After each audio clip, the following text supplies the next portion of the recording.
Assalomu alaykum, foydali link YouTube kanaliga xush kelibsiz. Xudo xohlasa bugun sizlarga taqdim qilmoqchi bo'lgan saytimiz orqali o'zingizni haqiqiy arxitektorlardek his qilishingiz mumkin bo'ladi. Istasangiz o'z uyingizni yoki boshqa bir loyihalarni bepul tarzda yaratishingiz, eng muhimi esa ushbu loyihalarni 3D formatda bepul tarzda yuklab olishingiz mumkin bo'ladi. Demak, loyihalashga qiziquvchilar, biz boshladik. Video ostida ushbu sayt manzili qoldiriladi.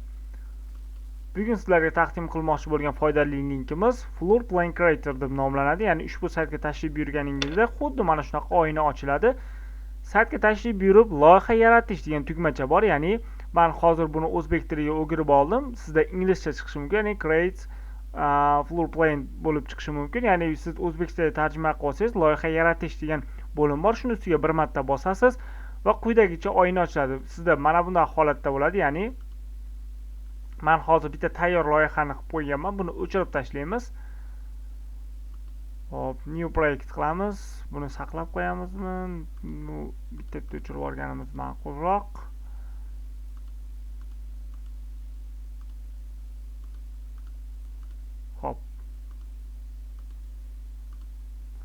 Xo'p, tashrif buyurganingizda xuddi mana shunaqa oyna ochiladi. Ya'ni men bitta loyiha tayyorlab qo'ygandim. Buni o'chirib tashladik. Unchalik muhim emas. E'tibor beramiz. Chap tomonimizda quyidagicha oynalar turibdi. Bizga kerakli bo'ladigani mana bu o'ng tomondagi oynalar. Ya'ni o'ng tomon bilan biz ishlaymiz, doimiy ishlab boramiz. Ya'ni bu yerda strukturalar bor. Ustiga bir marta bossak, quyidagicha strukturalar hosil bo'ladi. Misol uchun, square room, ya'ni to'rtburchakli xonani olib mana bu yerga qo'yamiz. Mana qo'ydik, ko'rib turibmiz, 16 metr kvadratli xona. Istagan razmeringizga mana bu chekka qismini ushlab tortib o'zgartirishingiz mumkin. Xohlagan razmeringizga olib kelsangiz bo'ladi. U tomonini ham, bu tomonni ham tortib, misol uchun biz mana 20 kvadratli uyda loyihasini tayyorlayapmiz. Aytaylik 20 kvadrat bu joyimiz. Endi yoniga misol uchun mana buni tortib qo'ydim, ya'ni yon xonasi. Mana buni qo'ydim. Ko'rib turibsiz, bizda quyidagicha hosil bo'ldi. Ya'ni quyidagicha ikkita xonali uyimiz hosil bo'ldi. Endi men buni 3D ko'rinishini ko'rmoqchiman. Buning uchun nima qilamiz? Xo'p, mana bu joyda turgani, mana bu qizilda belgilab qo'ydim. Mana shu 3D degan tugmachani ustiga bir marta bosamiz. Xo'p. 3D tugmachani ustiga bossak, mana bizga ikkita xonamizni 3D ko'rinishini ko'rsatib turibdi. Mana ko'rishingiz mumkin. Sichqoncha orqali bu yoqqa aylantirib qo'ydik. Bu hozircha bizga nima? Bo'm-bo'sh korobka. Biz bu yerda loyihalashimiz uchun endi nima qilamiz? Bunga eshiklar, romlarni o'rnatishimiz kerak, to'g'rimi? Endi bu holatdan yana orqaga qaytishimiz uchun chap tomonga mana shu 3D degan tugmani ustiga bir marta bosib qo'yamiz va mana shu holatga yana qaytamiz. Endi struktur degan ustiga bir marta bosib, o'ng tomon yuqoridan mana doors and windows turibdi. Ya'ni eshiklar va romlar. Mana eshiklar va romlar ikkinchi bo'limga o'tamiz. Bu yerda har xil eshiklar turi bor. Ya'ni siz qilayotgan loyihangizga moslab eshiklar qo'yaverasiz. Men birinchi eshikni oldimda, misol uchun deyapman. Misol uchun men mana bu joyga ana shu eshikni o'rnatdim. Ya'ni birinchi xonaning eshigi mana shu joyda bo'ladi. Siz istagan joyga eshikni razmerini o'zgartirishingiz mumkin. Hozir bu joyda standart holatda 80 sm bo'lib o'rnaydi. Ikkinchi xonaning eshigini uni yoniga o'rnatdim, misol uchun. Va men buni 3D ko'rinishini ko'rishim kerak. Mana bu joyda 3D ni bossam, mana ko'rib turibsiz, hozirgina biz qo'ygan o'sha ikkala eshigimiz mana uylarga yonma-yon holatda turibdi. Mana eshigimiz yondan ko'rinishi ko'rib turibsizlar. Endi 3D ustiga bir marta bosib qo'yaman. Endi biz romlarni o'rnatishimiz kerak, ya'ni rom degan derazalar o'rnatishimiz kerak. Men windowni olamanda mana bu joyga men romni o'rnatdim. Misol uchun 90 sm. Bu joyga romni o'rnatdim. Buni romini mana bu joyga o'rnatdim. Va mana bu uyning shaklini agar o'zgartirmoqchi bo'lsangiz, shunchaki ustiga bir marta bosasiz va mana buni bunday qilsangiz rom holatdagi holatga keladi. Ya'ni istagancha shaklga kirgizishingiz mumkin. Misol uchun buni mana bu bilan tenglashtirib qo'yamiz. Va mana bu romni ustiga bosib, agar noto'g'ri joyga o'rnatgan bo'lsangiz biror narsani, shunchaki uni ustiga bosasiz va chap tomon yuqoridagi mana delete tugmachasini bossangiz, mana bu joyda yo'qolib ketadi. Endi windowni olib, romni biz mana bu joyga va mana bu joyga o'rnatdim va 3D ko'rinishini ko'ramiz. Ko'rib turibsizlar, mana ikki xona uyimizda mana ikkita rom o'rnatildi, ikkita eshigimiz, bitta derazamiz o'rnatildi. Xo'p, endi biz bu yerda ichini to'ldirishimiz kerak. Ya'ni buning uchun misol uchun istalgan mana shu joyda agar siz yotoqxona bo'lsa, bedroomga kirasiz, ya'ni dam olish xonasi, bed olyapman-da, men mana bu joyga o'rnatyapman. Va buni divanni men bunday qilib aylantirib qo'yapman. Ya'ni bu yerga biz divan o'rnatdik. Mana bu xonani endi biz agar mabodo bu joyda biz ikkinchi xonamizni dam olmoqchi, xona qilmoqchi bo'lsak yoki ovqatlanmoqchi, oshxona qilmoqchi bo'lsangiz va hokazo farqi yo'q. Mana shu joydan topasiz. Ya'ni biz living room, ya'ni yashash uyi qilmoqchi bo'lsak, mana divanni oldik. Misol tariqasida aytyapman. Xo'p, men bunday qilib mana bu divanni oldimda, mana bu joyga qo'ydim va men buni aylantiryapman. Mana ko'rib turibsiz.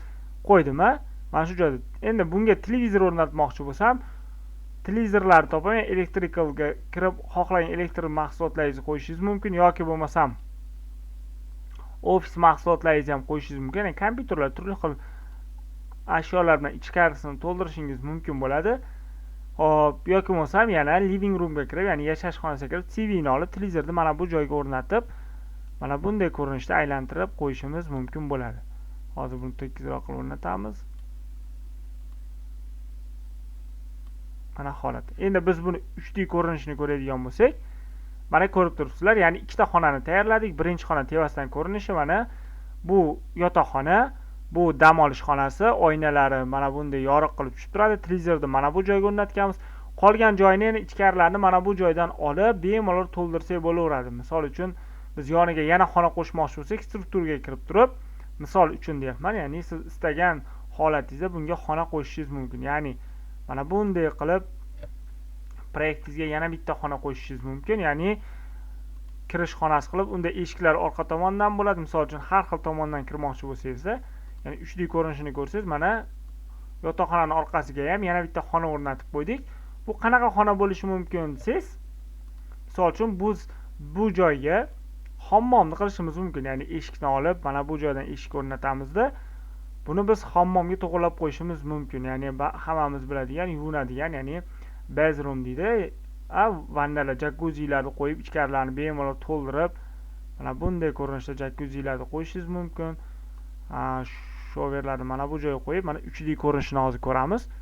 Biz bu joydan xo'p, oldiroqqa qo'yaylik. Mana ikkita eshik, birinchi 2 xonali uyimiz. Ko'rib turibsiz. Hop, mana bu xonada dam olish xonasi, televizor ko'rishingiz mumkin. Mana bu joyimiz yotoqxonamiz. Yonidagi xonamizda nima? Yotoqxona ichkarisi tomonida dushovoyimiz yoki jakuzimizni o'rnatganmiz. Yana ko'rib turibsizlar, mana bu holatda istagan narsangizni o'rnatib, xohlasa bu yerga unitaz, rakvinalarni burchakka moslashingiz, mana bu joydan yopadigan qilib joylashtirishingiz yoki bo'lmasam mana buni razmerini o'zgartirmoqchi bo'lsangiz, shunchaki razmerlarni bemalol surib, o'zgartirib, yana boshqa narsalarni amalga oshirsangiz bo'laveradi.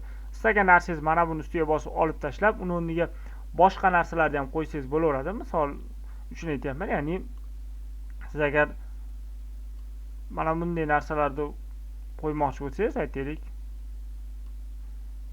istagan narsalaringizni bemalol ichkarisiga joylashtirib, ya'ni mana bunday qilib unitazlarni joylashtirib bemalol qilishingiz mumkin. Eng asosiysi, tayyorlagan proyektingizni bemalol bepul tarzda tayyorlashingiz va mana bu joydagi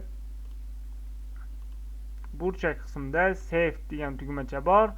Mana shu o'ng tomon yuqoridagi save tugmachasini bosish orqali yuklab olishingiz va o'z orzuyingizdagi uylaringizni o'zingiz shakllantirishingiz mumkin. Muhimi, tayyor proyekt, ya'ni 3D ko'rinishini tayyorlab qo'yib, ustalarga ham bemalol ko'rsatib, mana shunaqa uyda xohlayman, menga shunaqa uy qurib beringlar desangiz, mana tayyor razmerlarigacha hamma tomonlari razmerlari bemalol turibdi. Ustalar ham qiynalmaydi. Siz o'sha $1000, $1500 sarflab sotib oladigan 3D modellaringizni bemalol o'zingiz bepul tarzda Floor Plan Creator saytida tayyorlashingiz mumkin bo'ladi. Shunaqa gaplar. Sog' bo'linglar, salomat bo'linglar. Bundanda foydali videolar, havolalarni bizning Foydali Link YouTube kanalimiz orqali kuzatib borishingiz mumkin. Ketkizgan 10 daqiqa vaqtingizga rozi bo'lasiz. Sayt manzili Floor Plan Creator yoki bo'lmasam video ostida havolasini qoldiraman. Agar qidirib topishga qiynalsangiz, kommentariyada, izohlarda o'z fikrlaringizni qoldiring. Sog' bo'lasizlar, salomat bo'lasizlar. Keyingi video darsimizda Xudo xohlasa bundanda foydali bo'lgan saytlar haqida ma'lumot berib boraman.